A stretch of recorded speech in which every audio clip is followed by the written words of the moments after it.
nossas crianças da pré-catequese estão um pouquinho de férias, porque nós estamos reformando a sala de cima. Mas cheguem aqui à frente, as crianças. Venham aqui com o padre. Isso, cheguem aqui à frente, vocês. Bem pertinho do padre aqui. Vamos ver se vocês entenderam o evangelho de hoje. Olha só, o padre pegou de surpresa hoje, né? Corre aqui, olha só. Olha o Batman. Ah não, hoje está de Homem-Aranha hoje, né? Vocês entenderam tudo do evangelho de hoje? Eu vou perguntar uma coisa para vocês, mas é segredo nosso. Muito bem. Segredo nosso. Quem tem a mãe, o pai ou a avó brava aqui? É brava? Quem que é bravo? Meu pai, minha mãe, a minha avó, meu irmão Misericórdia. e o meu avô. Todo mundo bravo? Às vezes vocês fazem algumas coisas que não podem, né?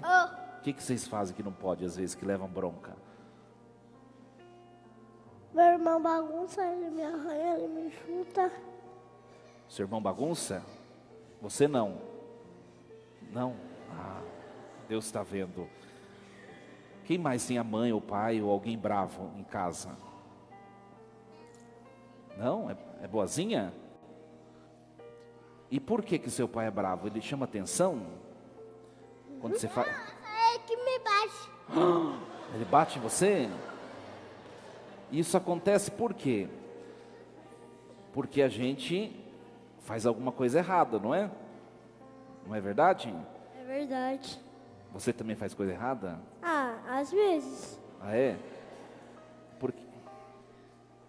Toda vez que a gente bagunça, Deus morre por causa do pecado. Olha, viu só? Pois é, quando a gente faz alguma coisa errada, né? E o que diz que alguma coisa está errado? Uma regra, não é? Tudo tem hora para comer, tem hora para estudar, tem hora para dormir. E quando a gente não obedece à lei, o que acontece? Quando a gente não obedece à regra? Nós ficamos com a mancha do pecado. Muito bem. Então é sobre isso que está falando o evangelho de hoje, né? É sobre isso que está falando. Que nós precisamos obedecer, além do pai, da mãe, do avô, obedecer a... Amém. Amém? Quem que a gente tem que obedecer? Nossos pais, nossos avós, todo mundo que está na nossa família, a gente obedecer. Quem mais a gente tem que obedecer? Não quer falar? Família. A família. Não. Obedecer a Deus. A Deus. Vocês obedecem a Deus? Isso daqui é casula, verso do padre. Daqui uns 15 anos você vai vestir uma dessa, 20. E vocês obedecem a Deus? Sim. Papai Céu nunca morre, né? Agora. Papai do céu nunca morre. E vocês obedecem a Deus? Nós estamos aqui por obediência, não é verdade? Então tá bom. Passaram no teste, né? Agora olha para o povo lá, o povo vai bater uma salva de palmas para vocês. Muito bem. Podem voltar para o lugar. Isso. Podem voltar para o lugar. Prestar atenção, muito bem. Queridos, nós hoje celebramos o 22º domingo do tempo comum. E é exatamente sobre isso que as crianças estavam refletindo, que a liturgia de hoje vem nos levar a refletir. A questão da obediência a Deus, a obediência à palavra de Deus, a questão da lei, a questão do pecado, o que nos torna impuro diante de Deus de verdade, né?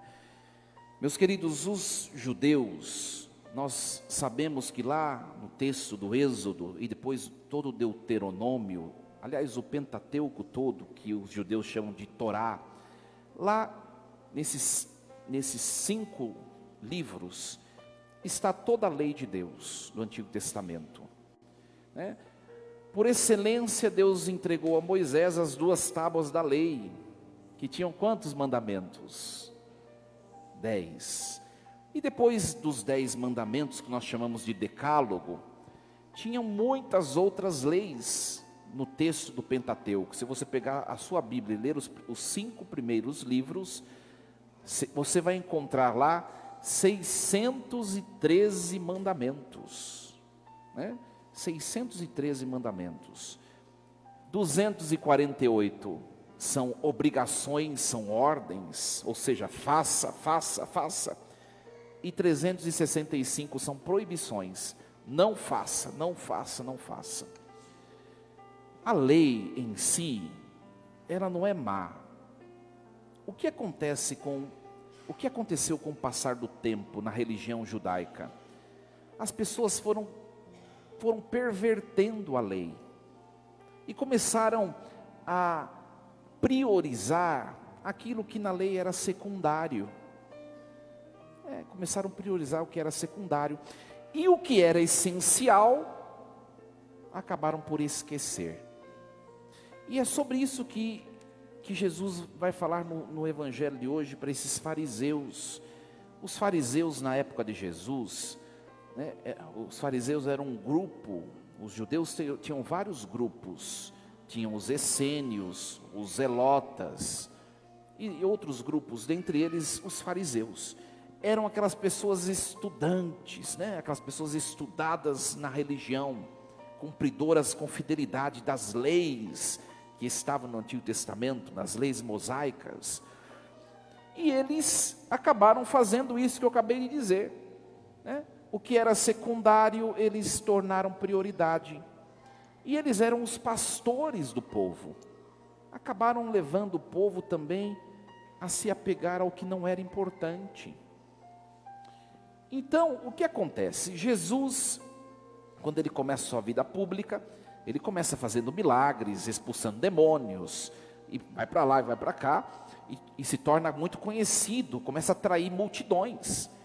E Jesus, ele não vai pregar o que esses fariseus pregavam, porque Jesus é o homem da essência, é o homem do que é importante. Então, esses fariseus estão lá em Jerusalém. Eles começam a escutar que Jesus está pregando coisas diferentes do que eles pregam. Aí vem o evangelho de hoje. Os fariseus e alguns mestres da lei vieram de Jerusalém até a Galileia e se reuniram em torno de Jesus. Se reuniram em torno de Jesus para quê? Para escutar o mestre? Não, para ficar de zóio no que o mestre estava falando, e depois para criticar. Então eles começaram a observar o que acontecia lá em volta de Jesus. O que acontecia? Né? Eles percebiam que os discípulos de Jesus comiam sem lavar bem as mãos. E aqui, o lavar as mãos não é para matar o Covid-19, o H1N1 ou a influenza. Não. É para cumprir um ritual religioso. Olha o que acontecia. O povo, os judeus, quando saíam de casa, eu vou ao mercado, eu vou até a coletoria de impostos, pagar imposto. Quando voltava para casa, tinha que fazer o quê? Se fosse tomar refeição, tinha que tomar banho. Imagine você que fica sassaricando por aí o dia inteiro. Haja água, né? Tem que ter um poço artesiano lá para te suportar, né? Se não for tomar refeição, né, você precisa se submeter aos ritos ablutivos, que se chamavam mikvah. Ou seja, não podia entrar e tomar parte à mesa sem lavar bem as mãos de maneira ritual. Qual era a forma ritual de se lavar as mãos? Tinha um jarro. O judeu tinha que pegar um pano, tinha que pegar o jarro com um pano, com a mão direita, passar o jarro para a mão esquerda, e com a mão esquerda dar 3 banhos na mão direita. Aí passa o jarro para a mão direita, dá 3 banhos na mão esquerda, guarda um pouco de água na mão e esfrega a mão na direção do peito, significando a purificação que se tem. Olha, imagine você que fica aí correndo o dia inteiro, tem que fazer isso toda hora. Se você tocou alguma coisa impura, você precisa imediatamente fazer esse rito ablutivo. Então, dentre tantos preceitos, nós vamos percebendo, esse é um deles, né? No dia de sábado, não pode fazer nada que suponha criação, trabalho, porque no 7º dia Deus descansou, não pode trabalhar.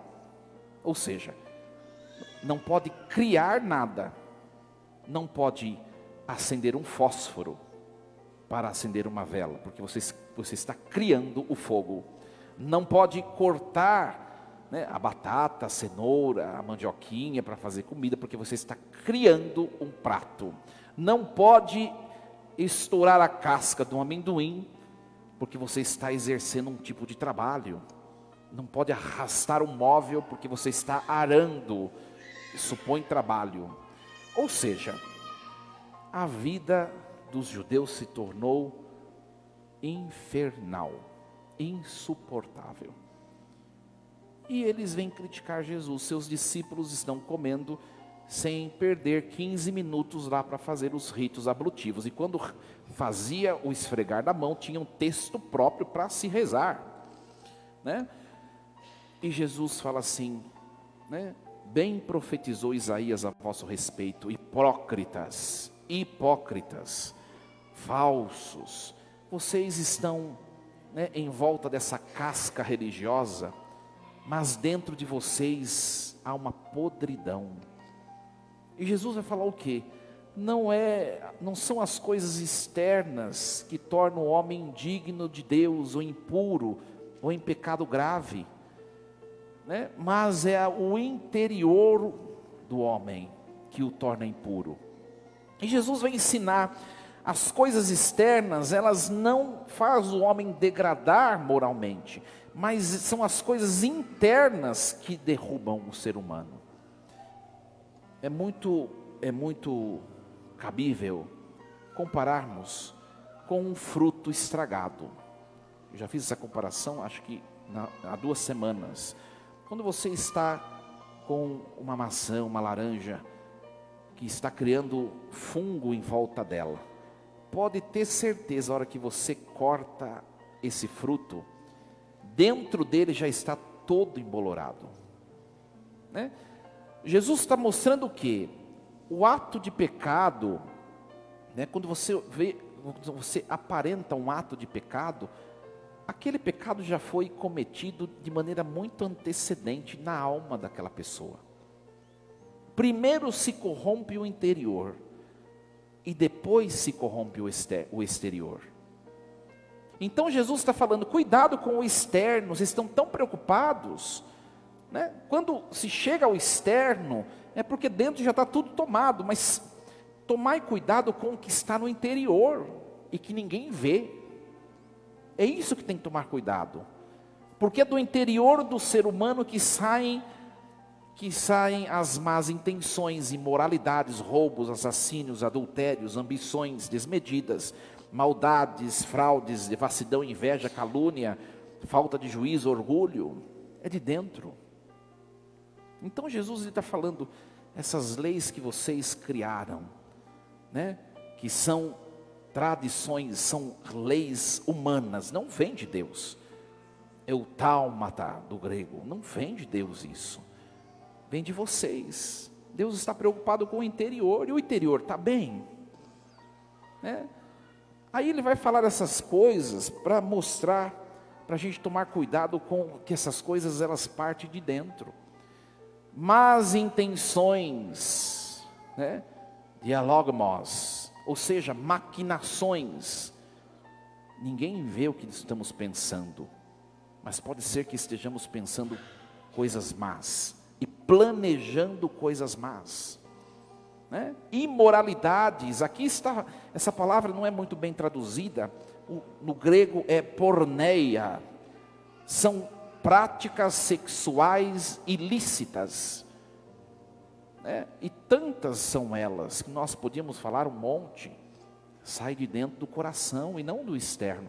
Quando você está praticando no externo, ou seja, o seu coração já foi corrompido muito antes. Roubos, quem rouba uma bala ou rouba milhões, é imoral da mesma maneira, rouba, simplesmente rouba.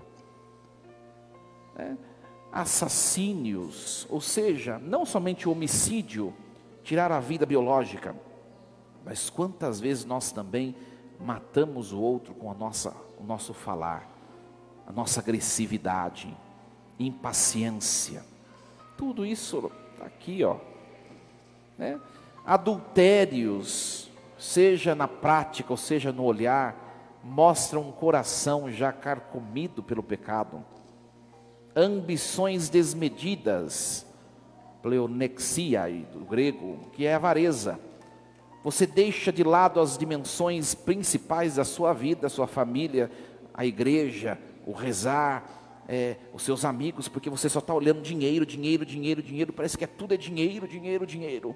Não vive mais, mas respira dinheiro.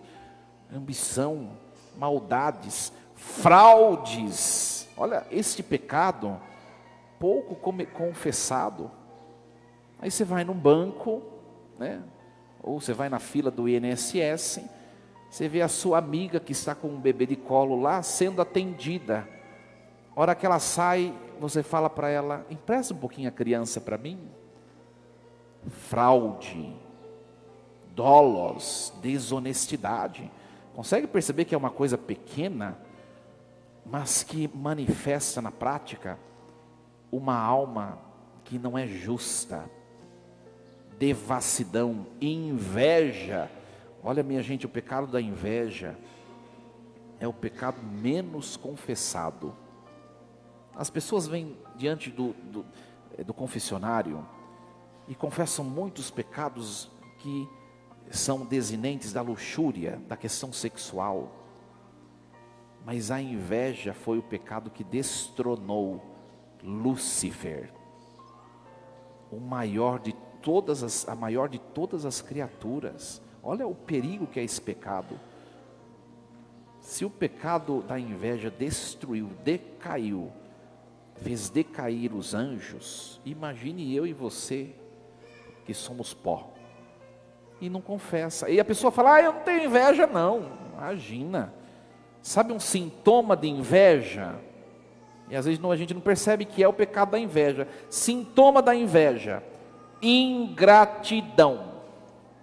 Quando você reclamou de alguma coisa que é sua, é porque você tem um paradigma do que é bom, e esse paradigma está na casa de outra pessoa. Por exemplo, vou dar um exemplo. Quando você reclama do seu esposo, é porque você olhou alguma amiga sua que tem um esposo aparentemente melhor. Inveja. E inveja tem graus. Começa com aparência de benevolência. Nossa, aquela família como é bonita, né? Eles vão à igreja, toda a família vai à igreja, que bonito. Aí no dia seguinte, eu queria ter uma família como essa. Aí no dia seguinte, tomara que aconteça alguma coisa para eles não ir mais à igreja. Aí no dia seguinte, você arquiteta um modo de prejuízo do outro. É um pecado que vai crescendo, né? Eu queria tanto ter o marido da minha vizinha, ele é tão bonitão, né? Trabalhador, educado. Vai lá morar com ele para você ver. Você vai falar, eu prefiro o meu lá em casa, deixa eu voltar, né? E chega ao ponto, minha gente, de ter pessoas que invejam coisas ruins, né? A minha vizinha tem menos dor do que eu. Queria ter as dores dela e ela ter as minhas. Chega a esse ponto. Depois disso, a calúnia, onde 2 ou mais estiverem reunidos, que não forem em nome de Jesus, ali está a calúnia, o mexerico. Não tem a hombridade de chegar para a pessoa e caridosamente corrigir a pessoa, mas fica falando para outros, né? Fica falando mal da sua própria casa, do seu próprio esposo, da sua própria esposa, e vai na casa do outro e fica falando, eu não aguento mais a turma lá de casa, e você não sabe o que se passa nas intenções do outro, que aplaudem a sua derrota. Cuidado com quem se fala, e com o que se fala, né? Orgulho, falta de juízo, afrodzine do grego, que significa imprudência, faz as coisas sem pensar, faz as coisas sem rezar, faz as coisas sem refletir, depois se arrepende e não tem coisas que não dá para refazer. Reza antes de tomar decisão, sabe, pessoa impetuosa, a hora que viu já fez. Falta de juízo, brota de um interior que precisa da paz que vem de Deus. Conseguem perceber quanta coisa que brota do nosso interior, que é muito mais grave do que o descumprimento de coisas externas. Olha, minha gente, a igreja tem muitos preceitos. Mandamentos de maneira geral da igreja são 5, né? A igreja que é mãe diz, filho, não falte da missa aos domingos. Filho, confesse-se pelo menos uma vez por ano. Filho, se você trabalha, tem salário, entregue o dízimo todo mês com fidelidade. Filho, guarde o jejum, a abstinência de carne quando manda a igreja. Filho, comungue com constância se você não tiver impedimento. Ora, e fora esses 5 mandamentos da igreja, se pegar um missal romano, tem muitos preceitos. Tudo isso é ruim? Não é ruim. Se fosse ruim, a igreja não tinha as rubricas, os preceitos. Mas isso tem que ser colocado num grau de inferioridade ao ato de amar. Não adianta cumprir lei se não se ama. É isso que Jesus está criticando. Jesus não está criticando a prática ritual nela mesma, mas porque os fariseus já não amavam mais. Faziam tudo certinho, mas não amavam. Quando a igreja diz, filho, não falte aos domingos na missa, é porque a igreja quer que nós amemos a Deus, de tal modo que agora ir à missa aos domingos já faz parte da minha vida. Quando eu não vou por algum motivo grave, parece que aconteceu alguma coisa dentro de mim, ou seja, eu passei da etapa da lei para a etapa do amor. Fazer as coisas porque se ama e não porque está no preceito. É disso que fala o mandamento de Jesus. Por isso que ele resume nos evangelhos toda a lei no mandamento de amar a Deus e ao próximo. É o que basta. É o que basta. Eu vou pegar um exemplo aqui. Ora, uma dona de casa, né? Só o esposo trabalha e tem a dona de casa, né? A esposa cuida dos filhos, cuida da casa. Aí ela vai lá, chega a hora do almoço de fazer, hoje é dia de fazer o almoço, né? Já deve estar tudo pronto, né? Vocês vêm tudo pronto para a missa, né? Sabe que demora? Aí ela vai lá com o coração cheio de angústia, de raiva, preparar o almoço. Fala, pelo menos já fiz o que eu devia. Segundo o olhar de Deus, aquilo teve validade? Não. É a mesma coisa a missa, né? Tem gente que fala, meu Deus, já cumpri a minha obrigação, né? Tem missas por aí, que são missas corridas. Será que aquilo edificou espiritualmente a pessoa? Não sei. Cumprir preceito, fazer por fazer, não, faça porque ama. Hoje você tem que cozinhar, faça a experiência de dar o seu melhor, de fazer cantando, fazer sorrindo, fazer com amor. O quanto que a vida se torna muito mais colorida e bela. E a gente tem que pensar na vida da gente. Pensa você na sua casa, lá, a turma de casa. Quantas vezes você perdeu a paz? Quantos conflitos, quantas brigas, por motivos bobos. É ou não é? E a gente vai vivendo numa vida que é muito pesada. É isso que Jesus está falando. Vocês estão explorando, vocês estão fazendo o povo caminhar com peso. Pare, volte para o essencial. E a gente vê isso na religião, na igreja católica. Hoje, muitos padres recém-ordenados querendo voltar à liturgia tridentina, né? Alguém aqui pegou a época da missa rezada por inteiro em latim? Quem pegou a missa em latim? Vocês entendiam tudo que o padre falava? Adiantava a missa? Aí a igreja, que é mãe, faz uma reforma litúrgica. Hoje nós temos um rito muito simples, mas eu entendo o que eu estou celebrando, e eu vivo aquilo. E aí quer voltar em coisas complicadas, em coisas, né, rebuscadas, em coisas que ninguém entende. E nós fazemos isso com a religião e fazemos isso na vida. Quantas brigas, quantas disputas, quantas contendas por coisas tão... Às vezes vale a pena silenciar, às vezes vale a pena relevar, para a gente ter paz, viver bem. É isso que está falando a liturgia de hoje. Não deixe as regras que estão em nós, porque todo mundo tem regra. Eu sou uma pessoa livre. Mentira, que toda vez que você acorda, você põe o mesmo pé no chão primeiro. É uma regra que você tem. Mentira, toda vez que você vai escovar o dente, você põe do mesmo jeito a escova. É uma regra que você tem. E tem gente que é muito pior, né? Depende do temperamento. Regras. E se alguém desfaz a regra, nossa, é uma baixaria. Vive sem paz, né? Então, na primeira leitura nós ouvimos Moisés, ele entrega as leis, dizendo: Israel, ouve as leis e os decretos que eu vos vou ensinar. Não acrescenteis nem tireis nada. Ou seja, não mexam no que é de Deus. Só que a religião foi acrescentando bugigangas.